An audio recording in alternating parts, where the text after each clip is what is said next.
कल आप लोग बता रहे थे साझेदार का अवकाश ग्रहण करना, और अवकाश ग्रहण करने में मैंने 4 या 5 पॉइंट बता दिए थे।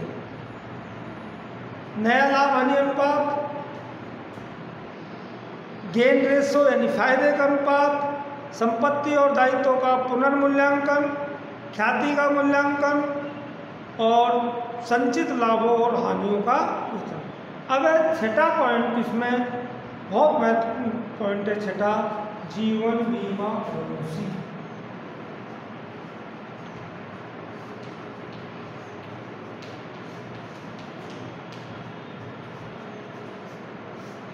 इसको बोलते हैं लाइफ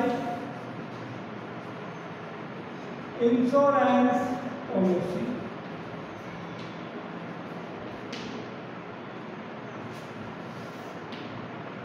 देखो, जीवन बीमा 2 प्रकार का होता है। एक होता है जीवन बीमा और एक होता है अन्य बीमा।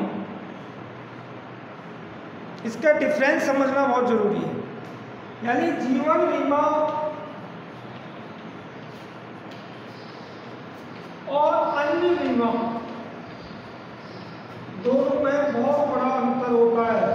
इसलिए सभी बीमाओं को अन्य बीमाओं में शामिल करते हैं, सिवाय जीवन बीमा को छोड़कर। क्योंकि जीवन बीमा में एक विनियोग तत्व पाया जाता है।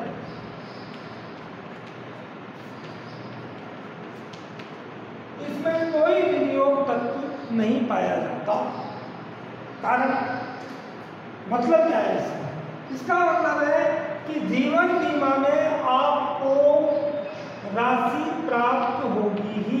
यानी आप जो प्रीमियम की राशि जमा कराते हैं प्रतिवर्ष, अर्धवार्षिक, मासिक, तिमाही, जिस प्रकार से भी, वो पैसा आपको किसी भी स्थिति में प्राप्त होगा, मिलेगा, कभी न कभी मिलेगा। ये जीवन बीमा का गुण है और इसी गुण को बोलते हैं विनियोग तत्व। लेकिन अन्य बीमाओं में ये सुविधा नहीं होती है।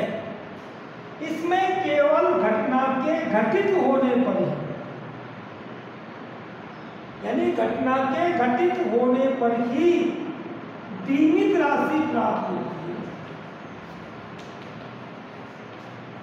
घटना का घटित होने का मतलब है कि आपने यदि कोई दुर्घटना बीमा लिया है तो दुर्घटना के घटित होने पर ही पैसा मिलेगा बीमा कंपनी द्वारा। आपने यदि फसल बीमा लिया है तो आपकी फसल नष्ट होगी, तभी बीमा की राशि प्राप्त होगी। आपने यदि कोई समुद्री बीमा लिया है, जहाजी बीमा लिया है या अन्य किसी भी प्रकार का बीमा लिया है, मेडिकल बीमा भी आजकल है, तो घटना घटित होने पर ही प्राप्त राशि, यानी इसमें घटना घटित होने पर ही राशि प्राप्त होगी। जीवन बीमा में 2 स्थिति होती है, या तो घटना का घटित होना या समय अवधि पूरी होना। जैसे आपने एक 20 वर्ष का बीमा कराया है, जीवन बीमा। अब 20 वर्ष तक आप प्रीमियम दे रहे हो, तो आपके पास 2 स्थिति आएगी। या तो 20 वर्ष से पूर्व मृत्यु हो जाती है तो पहले पैसा मिलेगा, और मृत्यु नहीं होती है और 20 वर्ष संपूर्ण हो जाते हैं, यानी पूरे हो जाते हैं, तो भी पैसा मिलेगा। यानी दोनों स्थितियों में से जो भी पहले आएगी उसमें आपको संपूर्ण बीमित राशि प्राप्त होगी। आपका मतलब यह मृत्यु के बाद उसके उत्तराधिकारी को, जो उसका नॉमिनी होता है, उसको राशि प्राप्त होगी। और यदि आप 20 वर्ष तक जीवित हैं तो आपको 20 वर्ष के बाद राशि, बीमित राशि प्राप्त हो जाएगी। इसलिए क्या है, हम जो प्रीमियम चुकाते हैं वो ये मान कर चलते हैं कि भाई ये हमारा विनियोग हो रहा है, जुड़ रहा है पैसा। लेकिन इसमें नहीं, आप मोटरसाइकिल का, गाड़ी का बीमा कराइए और मान लो 1 वर्ष का बीमा कराया, उस वर्ष आपकी कोई घटना घटित नहीं हुई तो आपको 0 रुपये मिलेगा, कुछ नहीं मिलेगा। और घटना घटित होगी तो पैसा मिल जाएगा, फिर अगले साल कराओ, फिर इंतजार करो घटना घटने की। कभी भी घटना नहीं घटेगी तो आपको प्रीमियम की देय राशि कभी भी प्राप्त नहीं होगी। ये बीमा का सबसे महत्वपूर्ण नियम होता है। तो बीमा, जीवन बीमा और अन्य बीमा में यह अंतर है। अपन यहां पढ़ेंगे जीवन बीमा, क्योंकि साझेदार एक व्यक्ति है और व्यक्तियों का क्या होगा, जीवन से संबंधित बीमा ही कराया जाता है, इसलिए इसका नाम है जीवन। अब इसको 2 भागों में बांटा जाता है जीवन बीमा।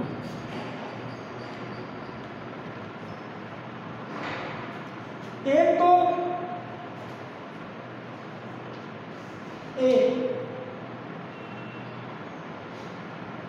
संयुक्त जीवन बीमा, जॉइंट लाइफ पॉलिसी, JLP। इसमें क्या करते हैं, सभी साझेदारों को का सामूहिक रूप से एक बीमा करा दिया जाता है। भाई 3 साझेदार हैं, तीनों का एक साथ बीमा करा लिया, प्रीमियम कहाँ से जा रहा है, व्यवसाय से चुकाते रहेंगे। लेकिन इसमें क्या होता है, सबसे महत्वपूर्ण, आपने एक साझेदार का कराया, चाहे 2 का कराया, चाहे तीनों का कराया, इसकी जो राशि प्राप्त होती है वो तीनों साझेदारों को उनके लाभ हानि अनुपात में ही प्राप्त होगा।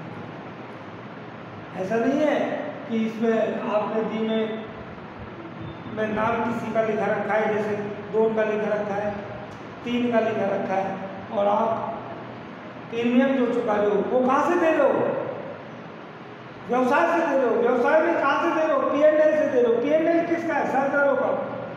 तो इसलिए संयुक्त जीवन बीमा में यदि साझेदार की मृत्यु हो जाती है किसी की भी, तो भी संपूर्ण राशि प्राप्त होती है, और यदि मृत्यु नहीं होती है तीनों में से किसी की भी, तो भी राशि प्राप्त होती है और वो साझेदारों को बांटती नहीं।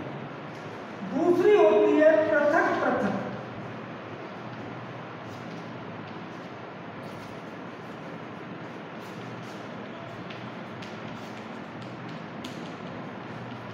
यानी सभी साझेदारों की अलग अलग पॉलिसी ले रखी हो, जीवन बीमा अलग अलग करा रखा हो, तो भी इसका कोई प्रभाव नहीं पड़ेगा। क्यों? क्योंकि राशि तो जो प्रीमियम की राशि है वो व्यवसाय से ही जाएगी, और जब व्यवसाय से जाएगी लाभ हानि खाते से जाएगी। लाभ हानि खाता किसका है, साझेदारों का। इसलिए दोनों इसमें कोई ज़्यादा अंतर नहीं है। तो पहले तो ये समझ लो संयुक्त जीवन बीमा और जीवन अलग अलग जीवन बीमा, यानी अवकाश ग्रहण करने पर दोनों परिस्थितियों पर कोई प्रभाव नहीं पड़ेगा। राइट।